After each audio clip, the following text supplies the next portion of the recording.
All right, so today we're diving into the spiritual seek. Okay. Specifically, their abundance mindset test. Sounds good. You know, I always find myself taking like 1,000,000 of their tests whenever I end up on their site. Oh, yeah. Remember that youth wisdom one? Oh, yeah, for sure. Yeah. But, That one really makes you think yeah. about things. So this one is all about abundance, though, Okay. and figuring out if we have, like, a true abundance mindset Uh-huh. or if we've kind of fallen into, like, the trap of Right. materialistic fake abundance. That makes sense. Yeah, so I'm ready to dive in. Right? Yeah, let's do it. I'm always up for a little Yeah. self-reflection. Me too. Especially when it's about something like abundance. Yeah. It's so tricky. For sure. Okay, so they have this test laid out with 6 statements, and we're supposed to see which ones resonate with us. Okay. And I guess that'll reveal how we think about abundance. Got it. Okay, so the first one is, if I desire something, it's because I'm meant to have it. What do you think does wanting something automatically mean it's in our destiny?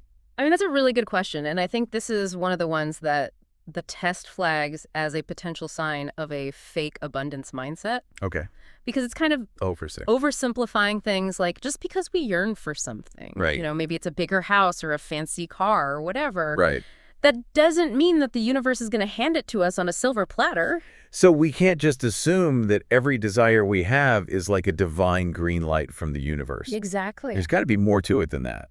Yeah, I think sometimes our desires are driven by, our ego or societal pressures or even just advertising. Totally. So it's really crucial to kind of examine those desires and see if they actually align with our values and our goals. So we had to do a little bit of critical thinking before we just go out and buy that new car. Exactly. Okay, I like that. Well, introspection. Yeah. What about this next statement? Abundance means having whatever I want, whenever I want it, without limits. Ooh, that one's tempting. Right. But It sounds a little impossible. it does. It sounds a little impossible, and I think it definitely is rooted in a more materialistic view of abundance Okay. because it ignores the reality of, we do have limited resources on this planet and everything is interconnected. Right. And true abundance isn't really about having all the things. Right. It's more about feeling a deep sense of satisfaction and appreciation for what we already have. So instead of wanting more and more and more, Yeah, it's more about being happy with what you have. exactly. And being grateful for it. Yeah. Okay. I'm starting to see the difference here. Yeah. All right. Statement number 3. I can manifest anything by just thinking positively and visualizing it enough times. I believe in the power of positive thinking, but it just sounds a little too easy. Yeah, it does, right? Like, manifestation is not just wishful thinking. Yeah. It's about aligning our thoughts with actions. So visualizing our goals is great, but we also have to put in the effort to actually make them happen. Makes sense. It's like wishing for a promotion, but not actually showing up and doing good work. You're not going to get that promotion. Probably not. Yeah. Okay, this next statement is interesting. Abundance is the ultimate sign of spiritual success and alignment with the universe. Ooh, that's a tricky one. Feels almost judgmental. Yeah, and you're right to point that out because that statement is problematic because it's linking material wealth directly to spiritual growth, Right. which is a misconception that we see a lot. And actually, the source material calls it spiritual materialism. Oh, wow. I Yeah. like that. Yep. So just because someone is financially successful doesn't automatically mean that they're spiritually enlightened, Right. and vice versa. Interesting. True spiritual alignment is about inner transformation and compassion and connection to something bigger than ourselves. It's about what's inside, not about what you have. Exactly. Yeah, this is making me think. Good. Okay, 2 more statements to go. This one says, scarcity is just a mindset. There's no such thing as limited resources in the real world. Ooh. What do we think about that one? That is a tricky one because while it's true that our mindset can influence our reality, it's also equally important to acknowledge that our planet does have limitations. Right. We can't just magically manifest our way out of things like climate change, Right. We have to take action. So it's about finding that balance between being optimistic and also being realistic. Exactly. Acknowledging that there are limitations and that we have to be responsible for our choices. Yes. Very well said. Okay, last statement. Okay, hit me with it. Spirituality and wealth are directly connected. If I'm spiritually evolved, I'll also be wealthy. What do we think? That one feels like a bit of a repeat. Yeah, it kind of goes back to that whole spiritual materialism thing. Yeah. Like if you're not rich, you must be doing something wrong spiritually. Right. Not a fan of that logic. Me neither. And, while living authentically and in alignment with our purpose can create opportunities, including financial ones, Yeah. it's not a guaranteed formula. Okay. There are plenty of incredibly spiritual people who are not rolling in dough. And vice versa. Exactly. Okay, so we went through all 6 of the statements. We did. What are some key takeaways for you? Well, I think it's clear that this test is really encouraging us to kind of move past a purely materialistic understanding of abundance. Yeah. It's not just about accumulating things. Oh. It's about cultivating a mindset of gratitude and recognizing that everything is interconnected. Yes. And that, true abundance goes far beyond the size of our bank accounts. I love that. It's about inner wealth, not outer wealth. Exactly. And recognizing that real abundance is already present in our lives, even if we haven't fully tapped into it yet.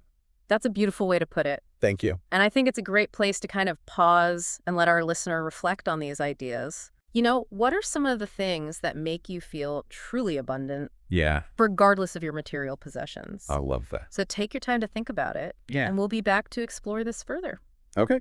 Welcome back. So hopefully you had some time to think about what makes you feel abundant. Yeah, it's interesting how this test really makes us rethink what wealth actually is. Yeah, totally. It's like we've always been told that abundance equals money, Right. but this is pushing us to look beyond that. For sure. And, the source material goes even deeper into this whole spiritual materialism thing. Yeah. And it talks about how if we only focus on money and material wealth, that it can create like a cycle of always wanting more, Yes. which then leads to us never being satisfied. Right. It's like that I'll be happy when, Yeah, but the goalposts just keep moving further away. exactly. So true abundance isn't about those external things. Right. It's not about chasing those external markers of success. It's about finding that contentment and being grateful for what we already have. So it's about shifting our mindset from scarcity to abundance, Exactly. even when things aren't perfect. Yes, and the source material actually uses this great analogy. Okay. Imagine 2 people standing in a field of flowers, Okay. and one person is only focused on the few weeds that are scattered around, and they're complaining about how the weeds are ruining the view, Right. but the other person is totally captivated by the beauty of the flowers. Yeah. They're feeling this sense of awe and appreciation. Wow. And it's like both people are experiencing the same reality, Right. but their mindsets create these completely different experiences. I love that. Yeah, so how do we become more like that flower-loving person? Right. How do we shift our perspective Exactly. so we can see the abundance that's already there? Well, the source really emphasizes the power of gratitude. Okay. And I know that sounds simple, Yeah. but just intentionally taking the time to acknowledge all of the good things in our lives, no matter how small, Right. that can really shift our energy. So it's about choosing to focus on the positive, Exactly. but not denying that the negative exists. Right. It's not about ignoring the challenges. Yeah. It's about intentionally focusing on the good. Okay. I like that. And it's not just about thinking about it. All It's right. about actually expressing that gratitude. So how do we do that? Well, maybe you write down 3 things that you're grateful for each day, or you Yeah. tell someone that you appreciate them. Yeah. It's about putting that positive energy out into the world. Okay. So gratitude is key.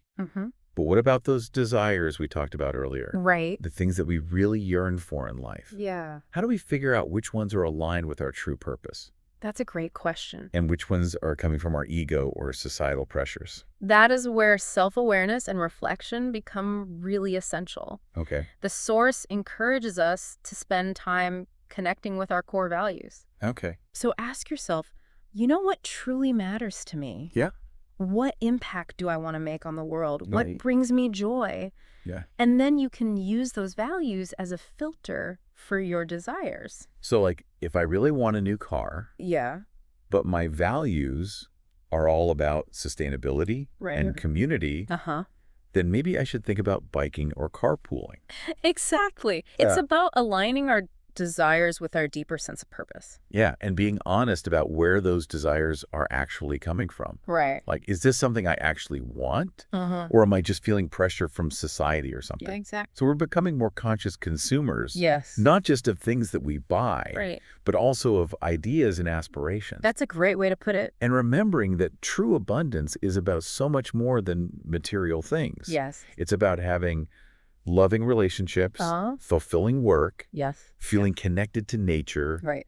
having a sense of purpose. And- Those are the things that really make a life rich. And those things might not be flashy or Instagrammable, Right. but they are the foundations of a truly rich life. Yeah, I love that it's not about external achievement. It's about an internal state of being. Exactly. This deep dive is making me rethink my definition of success. Well, that's the beauty of these quizzes from the Spiritual Seek. They Yeah. challenge us to question everything Yeah, and discover new ways of seeing the world. I totally agree. So I'm curious to know what our listener thinks. Me too. Has this conversation shifted your understanding of abundance at all? Yeah. What are some of the non-material things that make you feel rich and fulfilled? Take some time to really think about that. Yeah. We'll be right back to wrap up this deep dive Okay. and explore one final thought-provoking question. Welcome back to our deep dive on abundance with the Spiritual Seek. Yeah, it's been a good one. Yeah. So before we wrap up, I did want to mention that the source material says that this test is really just meant to be thought-provoking. Like, it's not supposed to be a definitive judgment about our spiritual state or anything. Right. It's more about sparking our curiosity Uh-huh. and making us think about things in new ways. Yeah, and I think that's a really important point because it's easy to get caught up in trying to get the right answers. For sure. But the real value is in the journey. Yeah. It's about asking those tough questions and being open to different perspectives. So it's a tool for self-discovery, Exactly. not a test to see how good we are at being abundant. Right. Okay, so scores aside, let's bring it back to our listener. Okay. What are your hallmarks of true abundance? Yeah, what are the things that make you feel truly rich? Yeah. Regardless of how much money you have. Exactly. What are those experiences or relationships or values that bring you a sense of fullness? What are those hidden treasures in Yeah. your life that Yeah. maybe you haven't fully appreciated? And building on that, how can we cultivate a mindset that's both positive and realistic? Right. Like, how can we see the good, but also acknowledge the challenges? Yeah, that's a tough one. It's like this delicate balance It is. between hope and awareness. Yes. Very well said. So where do we go from here? Well, I think that's where the real work begins. Okay. It's about taking these insights that we've been talking about. So the spiritual sakes. Yes. And actually weaving them into our daily lives. So it's about making conscious choices, Uh-huh. choosing gratitude over comparison, Yes. recognizing our interconnectedness. And remembering that abundance comes in so many different forms. Yeah, it's not just about money. Exactly. It's about so much more. Well said. Well, on that note, I think we'll wrap up this deep dive into abundance. Sounds good. Thank you for joining us. Yes, thank you for being here. Remember that the journey to true abundance is unique for each of us. Mm-hmm. So keep seeking Keep questioning. and keep cultivating that abundance mindset. And until next time. Keep diving deep